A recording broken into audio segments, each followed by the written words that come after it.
прямом эфире новости Татарстана. Здравствуйте. В студии Даяна Саитова. И вначале коротко о главных темах выпуска. Смерть на службе. Достал что-то похожее на нож и напал на полицейского. Нижнекамский неизвестный напал на полицейских с ножом. Чем это закончилось, знает Сергей Хайдаров. Закулисье строительства. Здесь действительно данная школа потребность пока как района не закрывает, поэтому планируется устройство на соседнем участке второй такой же школы. Успеют ли строители ко дню знаний сдать школу? Алия Хайрудинова. На что семья может потратить выплаты приемным детям? И может ли бабушка оформить опеку над внуками? Ограничение матери, отца в родительских правах. Этот вопрос решается в судебном порядке. Горячая линия по правам ребенка. Что беспокоит детей и взрослых, узнавала Зарина Ахметова. Они лучшие в своем деле. Кому в Казанском Кремле сегодня вручили государственные награды, расскажет Салават Мухаммадулян. Погиб при исполнении. Сегодня в Нижнекамске был тяжело ранен, а позже скончался в машине скорой помощи сотрудник полиции. Эта история больше похожа на сценарий для боевика, но стала реальной трагедией для семьи правоохранителя. Ему было всего 33 года. Все подробности у Сергея Хайдарова. Смотри, ножом.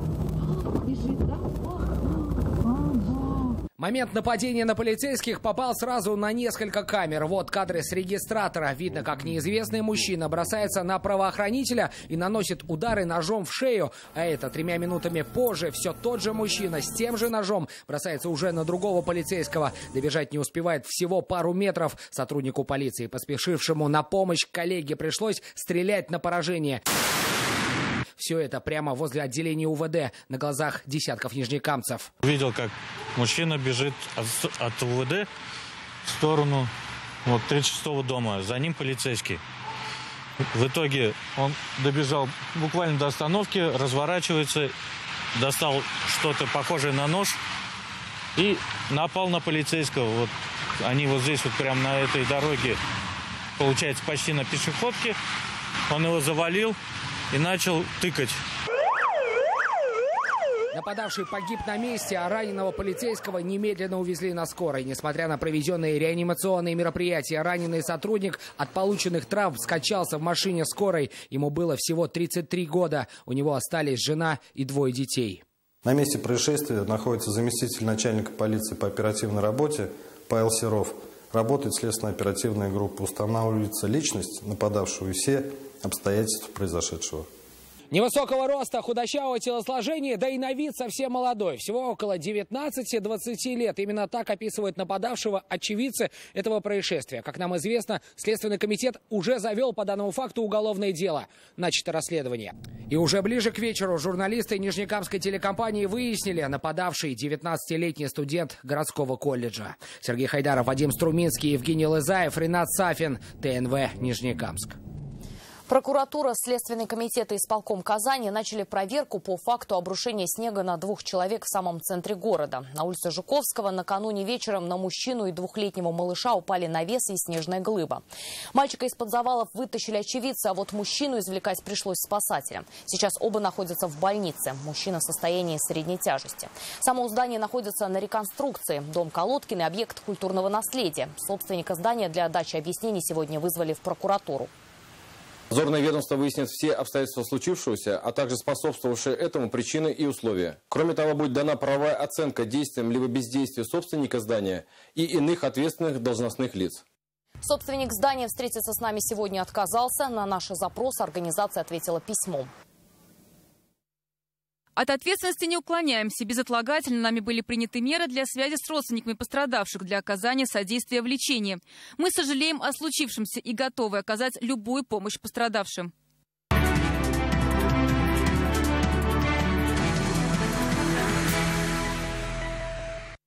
Татарстан намерен расширять сотрудничество с французским регионом Прованс, Альпы, Лазурный берег. Накануне делегация нашей республики во главе с Рустамом Миннихановым прибыла в Марсель. В каких сферах собираются наладить сотрудничество, расскажет Дмитрий Аринин.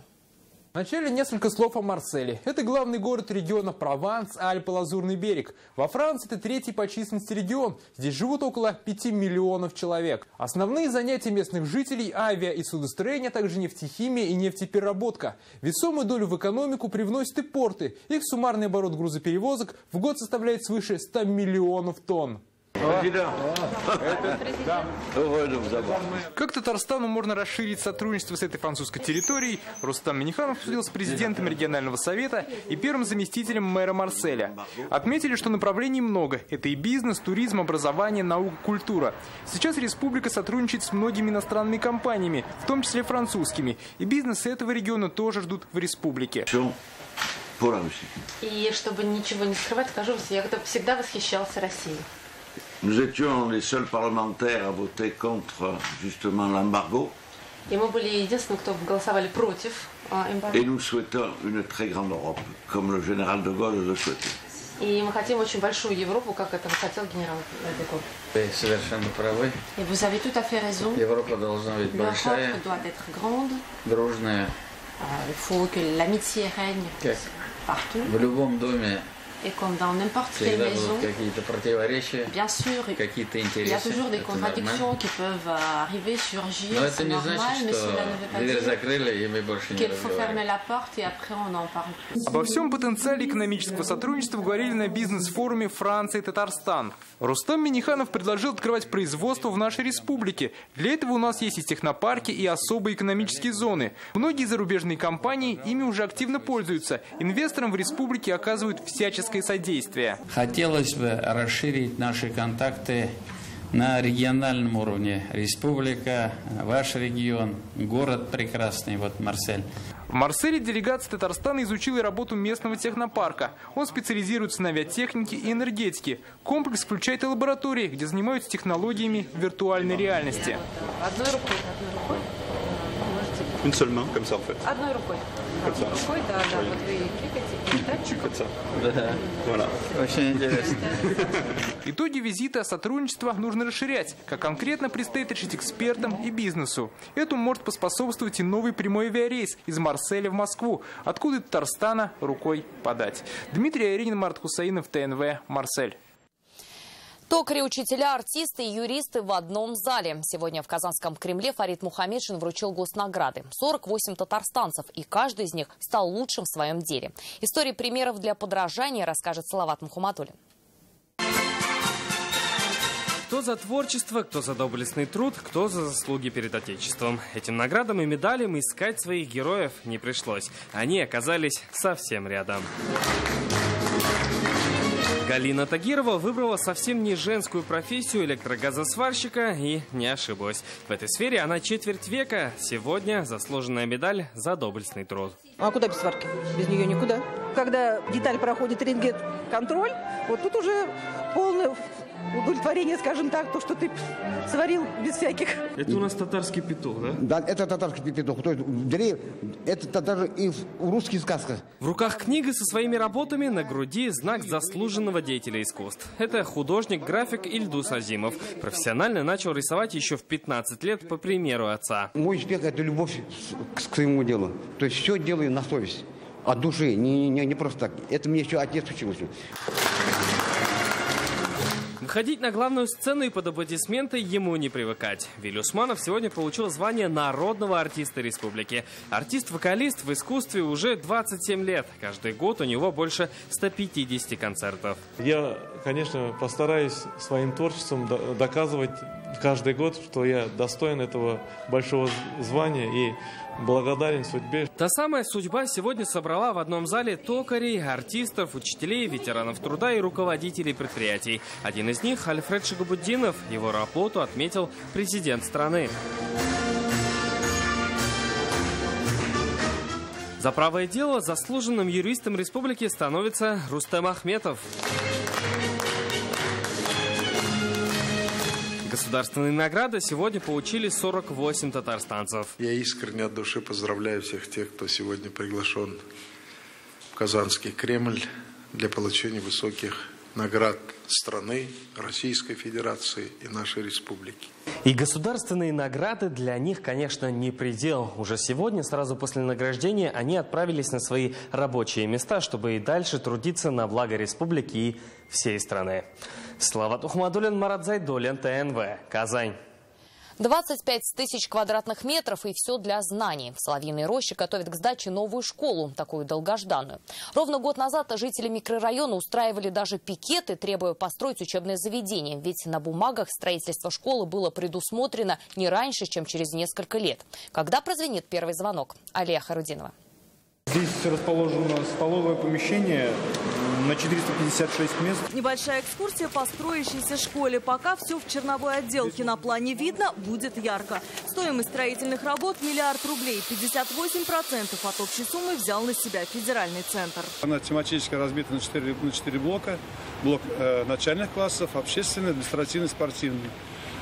Начальные классы занимаются отдельно от старших классов. Зоны разделят, а вот детей делить не будут. Доступная среда для маломобильных групп предусмотрена. У нас есть специальные подъемники для инвалидов, для младших классов и для больших классов. В школе 2 бассейна. Маленький 75 квадратных метров, будет и большой. Пока здесь только в касках в целях безопасности, но с 1 сентября вход сюда будет воспрещен тем, кто будет без плавательной шапочки. Это один из 2 бассейнов новой строящейся школы. Его площадь 275 квадратных метров, и одновременно здесь могут плавать 24 ученика. Ровно год назад о школе жители Соловьиной рощи не могли и мечтать. Ближайшая к микрорайону 35-я на Гафуре Ахунова переполнена. Многим приходилось ездить вплоть до Дубравной. Шаговой доступности 35-я школа переполнена, и для наших детей мест нет. От обещаний и неопределенности перешли к делу. Деток много, новый район. Школа, конечно, нужна, обязательно нужна, чтобы детки далеко не ездили. Людей много, а школа-то одна, а нет, вторая получается. Но и вторая школа потребность микрорайона в учебных местах не закроет. В планах строительства еще 2. Сроки не установлены. Работы по первой завершены на 70%. Строители уверяют, 1 сентября этого года первый звонок обязательно прозвенит. Алия Хайрудинова, Андрей Сентальцев, ТНВ, Казань. Дольщики ЖК МЧС сегодня вышли к Дому правительства. Они просят достроить проблемные 2 и 3 дома комплекса. Подробно об этом читайте в интернет-газете «Реальное время».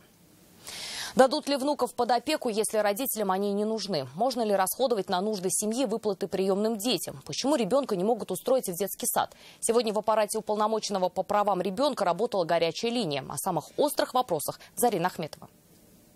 Просто выездная работа, да, неделями, 2 недели, месяц может не быть. А у нас мамы целый год уже нет. Один из первых звонков на горячую линию. Жительницы республики очень переживают за своих внуков. По словам женщины, до детей родителям нет никакого дела. Поэтому право на опекунство бабушка хотела бы взять на себя. Очень серьезный вопрос. Ограничение матери и отца в родительских правах. Это вопрос решается в судебном порядке. Поэтому вы, наверное, можете оставить свои данные, и мы тогда с вами отдельно переговорим. Следующий звонок из Мензелинского района. У приемной семьи вопросы по выплатам. Если ребенок у вас является получателем пенсии, допустим, по потере кормильца, по инвалидности, эти средства, они являются имуществом ребенка, и опекун, закон не имеет на них права. Только за 3 часа 36 обращений. Бывает, что на проводе не родители, а дети. 1, 2, 3, не больше, когда сами дети обращаются к нам. В основном обращение детей у нас происходит тогда, когда мы сами выходим в детские учреждения. Звонят и молодые семьи, которые не могут отдать ребенка в детский сад. В таком случае уполномоченные обращаются сразу в администрацию района. В этом году, например, достаточно очень серьезный подход к строительству новых дошкольных учреждений для того, чтобы обеспечить местами детей от 0 до 3 лет. И это тоже ведь на основании обращения граждан. Ответственное родительство и ответственное соседство. Если мы видим, что с ребенком что-то не так, и отношения в семье приносят угрозу жизни и здоровью ребенка, мы должны сообщать в службу профилактики. Работа горячей линии продлилась до 16 часов. За это время поступило 43 обращения от граждан. Зарина Ахметова, Александр Лобанов, ТНВ, Казань. Детский сад в ЖК Царево наконец-то откроют. На днях мы рассказывали о новом, но до сих пор закрытом детском саде в Пестричинском районе. Он построен еще год назад, но не функционирует. После выхода в эфир нашего сюжета Минзем имущества республики начало процедуру перевода объекта на баланс муниципалитета. Это займет не более 10 дней. Всего 100 рублей в месяц будут платить малоимущие семьи Саранска за детский сад. Об этом сообщает интернет-издание «Реальное время». Депутаты Горсовета изменили размер господдержки семей, чей доход ниже прожиточного минимума. Это новости Татарстана и далее в выпуске. Разбитые дороги и вечные пробки. Объезжают ямы, из-за этого и скапливаются пробки. Куда смотрит город, непонятно. Что спасет водителей, которые выезжают со стороны Салмычей? Поток машин оценил Рамиль Галиулян. Завершение сезона зимней рыбалки. Чистый лед 19 сантиметров. В реальности снега плюс 50 сантиметров. Но это не лед. Почему уже опасно выходить на лед, расскажет Ленар Гинатуллин. Узкая дорога, светофоры, разбитая проезжая часть. Жители поселков Салмычи, Куюки, Привольный, Вишневка ежедневно оказываются в центре транспортного коллапса. Водители вынуждены стоять в пробках часами. Рамиль Галиулин попал в утренний затор и спросил у городских властей, когда в пригороде станет меньше пробок. Ужасно стала дорога, вообще невозможно ездить. Изматывает, очень изматывает. Бывает по 1,5 часа стоим. Раннее утро, а водители уже измотаны. Все едут одной узкой дорогой в Казань. Яма за ямой, и они вынуждены снижать скорость. Каждый день по полчаса, по 35 минут стоим. Дороги разбитые, все еле-еле едут. Обычно утренний час пик приходится на 8-9 часов утра. Это улица Центральная, дорога в сторону Казани. И сейчас здесь образовалась пробка порядка километра. Артур Тарашагин живет в Салмычах уже 8 лет. И все это время к дому и на работу приходится не проезжать, а проползать, говорит он. Со временем разработали свои нюансы. Просто выезжаешь за 1,5 часа на работу. Раньше вообще за 2-3 часа выезжали. Помочь разгрузить проблемную артерию должна была расширенная до 4 полос дорога на улице Кулгали. Но сейчас не справляется и она. Пригород активно застраивается, количество машин растет. Поток большой, а светофор не справляется. Из-за плохих дорог люди тормозят, объезжают ямы, из-за этого и скапливаются пробки. Куда смотрит город, непонятно. В мэрии города отметили, о проблеме знают. В свое время дома в Салмычах застраивались стихийно, без согласования градостроительной документации. А улица Центральная появилась без учета нормативов. Не та ширина, нет карманов для транспорта, нет автобусных полос. Дорога нуждается в реконструкции, но в бюджете на это деньги не заложены. Проведение вышеуказанных работ требует значительных капитальных вложений с разработкой проектно-сметной документации. К сожалению, в текущем году в рамках выделенных финансовых средств выполнить работы не представляется возможным. Но хорошая новость для водителей все же есть. Как рассказали в администрации района, в этом году проблемную дорогу ждет ямочный ремонт. Рамиль Галиулин, Данил Филатов, ТНВ, Казань. Напоминаю, в нашей редакции есть WhatsApp. Его номер на экране. Сообщения принимаем круглосуточно. Ваши новости, фото и видео могут стать репортажами наших выпусков. Лед тронется, господа любители-рыбаки. Пора закрывать сезон. Сегодня спасатели вышли на просторы Камы, чтобы предупредить рыбаков об опасности. Толщина близка к минимуму, но любителей рыбной ловли этот факт не останавливает. Очередные советы для экстремалов в сюжете Ленар Гинатуллина. Только рассвело, а спасатели уже отправляются в рейд по Каме. Днем температура выше нуля, а на льду по-прежнему рыбаки. Задача сотрудников МЧС – проверить состояние льда и предупредить об опасности. Толщину ледяного покрова измеряют специальным прибором и для достоверности по старинке – линейкой. Пикар-лед показывает у нас чистый лед 19 сантиметров. В реальности снега плюс 50 сантиметров, но это не лед. Пока толщина льда позволяет на нем находиться, но нужно предупредить рыбаков, что буквально через пару дней их хобби станет крайне опасным. Спасатели объезжают самые популярные места ловли рыбы. Видимость сегодня очень плохая. Вот буквально 30 метров и дальше сплошной туман. Поэтому осуществить поиск мест скопления рыбаков на воздушной подушке очень тяжело. В таких случаях сотрудники МЧС применяют беспилотные устройства. 3 минуты понадобилось беспилотнику, и вот самое массовое скопление любителей зимней рыбалки. Улов есть, поэтому никто и не задумывается о безопасности. Не страшно выходить уже, потому что плюсовая температура днем бывает. Лед крепкий еще, нормальный. Несмотря на то, что люди бурелед думают, что он составляет 60 сантиметров, 70, 80, но однако это совершенно не так. Лед состоит из 4 основных частей, и вот самая основная часть, вот так называемый чистый лед, он составляет примерно около 20-25 сантиметров. Любителям зимней рыбалки стоит помнить, что при толщине льда меньше 7 сантиметров выходить на него запрещено. По прогнозам спасателей, это будет уже через неделю. Готовы ли сами рыбаки к непредвиденным ситуациям? Бур. Утонул, бур вот так поставил, все. Я хожу всегда в команде с друзьями, поэтому полагаюсь на их поддержку. За период ледостава на водоемах республики погибли 3 человека, а удалось спасти сотрудникам МЧС больше 20 рыбаков. Ленар Гинатуллина, Алмаз Зиединов, ТНВ, Лаишевский район. Двойной праздник у блюстителей погоды. Сегодня Всемирный день водных ресурсов, а уже завтра день метеоролога. Профессиональную дату они встречают на работе. Так как природа не ждет, у нее свой сценарий. Весна календарная уже пришла, но вот по факту на улице пока зима. О прогнозах и ожиданиях Альбина Солгарева. В Казанском зооботсаду проснулся Мишка Фома. Он один из первых почувствовал приближение весны. Пока бурый не слишком бодр, кормится фруктами. С потеплением он станет более активен и начнет уплетать мясо. Еще один предвестник весны – грачи прилетели. Все как на картине Саврасова. В парках и скверах Капель бегут ручьи, на деревьях распускаются почки. А на лицах казанцев – улыбки. И солнце, и настроение хорошее уже. У природы нет плохой погоды. Весна чувствуется уже. Его настроение вообще шикарное. При этом весна календарная пришла, но потеплеет еще не скоро, говорят метеорологи. Но эта весна уже выдалась более теплой, чем прошлогодняя. Впереди еще предстоят осадки, снег, дождь и гололед. Погоды сейчас заведуют циклоны, практически весь март у нас аномально теплый. Да, это вот как раз благодаря выходам серии североатлантических циклонов. Эти циклоны перемещаются по северным широтам. Верю. Сбываются? Сбываются, мне кажется. В основном они сбываются. Знаете, когда как. Это все о метеопрогнозах. Известные шутки из серии «Нет такого синоптика, который хотя бы раз в жизни не угадал бы погоду» уже становятся неактуальными. Потому как сегодня у блюстителей погоды много возможностей для точного предсказания и анализа погоды. В том числе и долгосрочного, на полгода каждые 10 лет. Таковы признаки глобального потепления в нашей республике. Продолжается тенденция роста температуры воздуха в нашей республике по данным наблюдательной сети. И скорость этого роста она составляет с 1951 по текущий год 0,32 градуса. И даже сегодня в свой профессиональный праздник блюстители погоды на работе. Сегодня Всемирный день водных ресурсов, а уже завтра Всемирный день метеоролога. Их работа на самом деле очень важная, ведь к ним прислушиваются и дачники, и политики. Альбина Солгарева, Ильшат Мухаметов, ТНВ, Казань.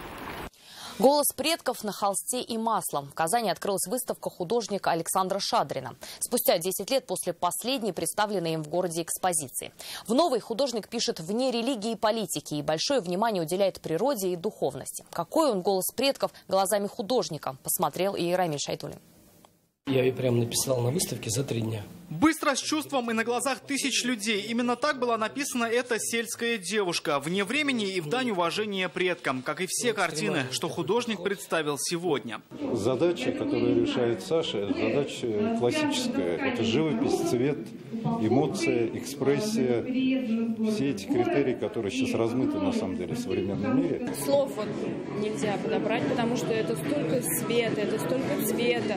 В Казани такое очень редко проходит. Такого в Казани не было 10 лет. 10 лет Александр Шадрин не выставлялся в своем городе, хотя творил все это время здесь. Одна из последних работ с живой модели. Нужно было как-то в таком образе на коленях, подняв голову и проникнуться сознанием, что ты Бог, который рождается.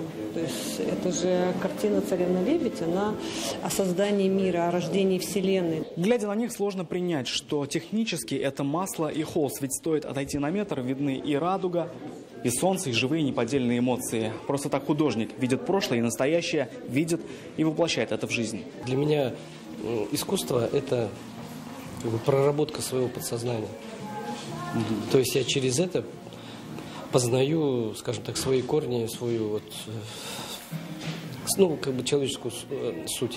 Чувства, природа, этнические мотивы. Об этом все, что представлено сегодня. 30 живописных работ, 10 работ в графике. И помимо этого представлены еще такие рассказы. Да, у нас художник пишет. Тексты у Александра очень поэтичные.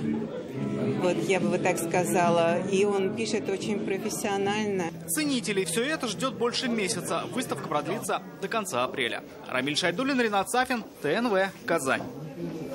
Вечерний эфир продолжит программа «Вызов 112», а сейчас спорт и прогноз погоды. До свидания.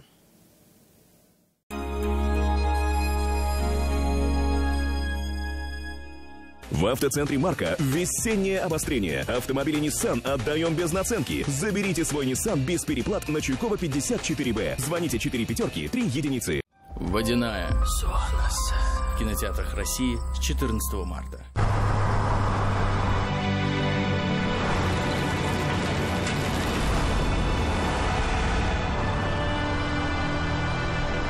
Новая «Лада Гранта» держит слово. Автоцентр «Парус». В клинике Медел уникальное лечение варикоза ног на любой стадии. В клинике Медел уникальное лечение варикоза ног на любой стадии. Детская офтальмология, аппаратное лечение, клиника Кузлер. Булгар радиосы тәкъдим итә. Илсә Бәдретдинова, Венера Ганиева, Ильсаф, Резида Шарафиева, Зуфар Хайретдинов, Расим Низамов, Гульназ Асаева, Раяз Фасихов, Ришат Фазли Ахметов, Рустам Закиров, Закир Шахпан, Энвар Нургалиев һәм башкалар. Концерт түгел, могҗиза. 29 март. Пирамида.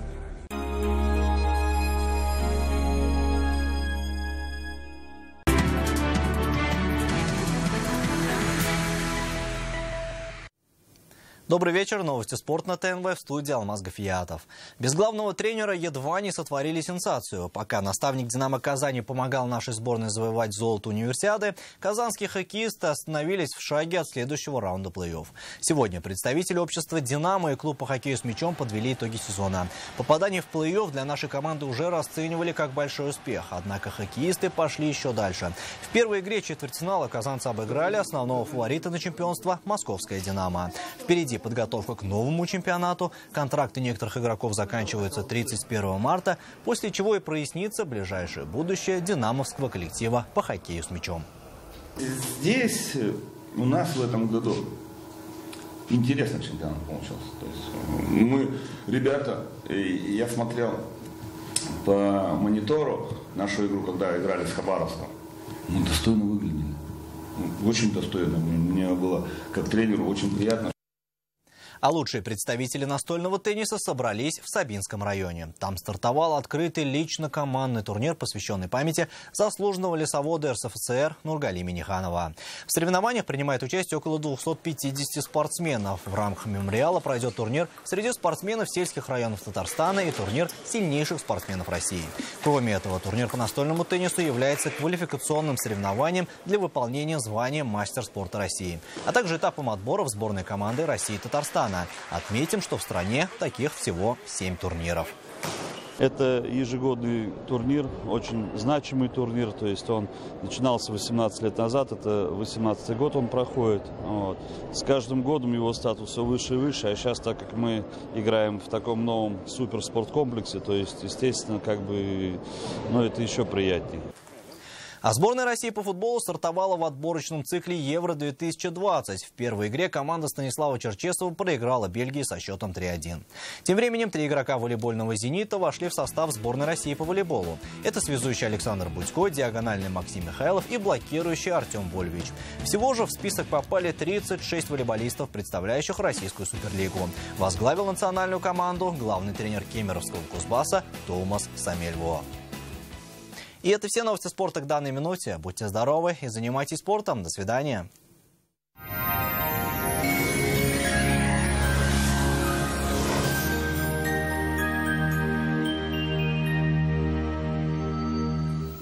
Здравствуйте. О погоде после интересной информации. Спонсор показа – изготовитель корпусной мебели на заказ ООО «Данил Мастер». Хотите качественный и недорогой шкаф-купе по вашим размерам? «Данил Мастер» исполнит ваше желание. «Данил Мастер», Казань, Восстание 23, телефон 2-167-166. Клиника Фармте. Радиоволновое лечение аденомы и простатита на израильском аппарате Термекс. Без боли, без операции. 292 66 77. Спонсор показа – клиника Фармте. Лечение аденомы и простатита по европейским стандартам, без боли операции, на израильском аппарате Термекс. Телефон в Казани 292 66 77. По данным сервиса Яндекс.Погода, на юго-востоке республики будет пасмурно и снежно, до +2.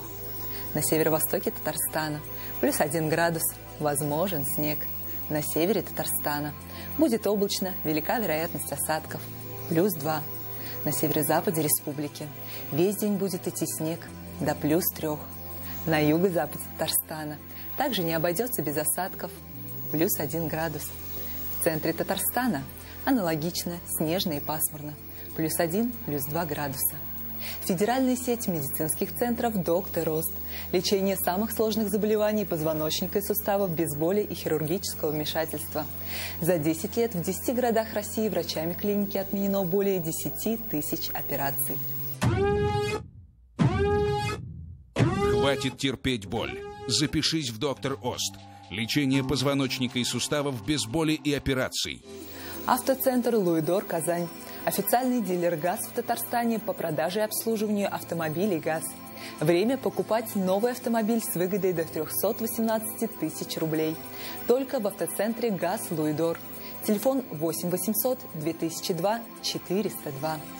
В Казани будет пасмурно, +1, +3. Ветер северо-восточный 5 метров в секунду, порывистый. Атмосферное давление 754 миллиметра ртутного столба. Влажность воздуха 81%. В магнитном поле Земли спокойно. Спонсор показа ООО СМУ номер 12. Торопитесь приобрести однушки и двушки по выгодной цене. ЖК «Приволжский» – кирпичные дома с индивидуальным отоплением на берегу Волги. Хотите посмотреть? Приезжайте. Запись по телефону 561 08 81. Жилой комплекс «Приволжский» – это уютные квартиры с индивидуальным отоплением в экологически чистом районе Казани. Звоните 561 08 81.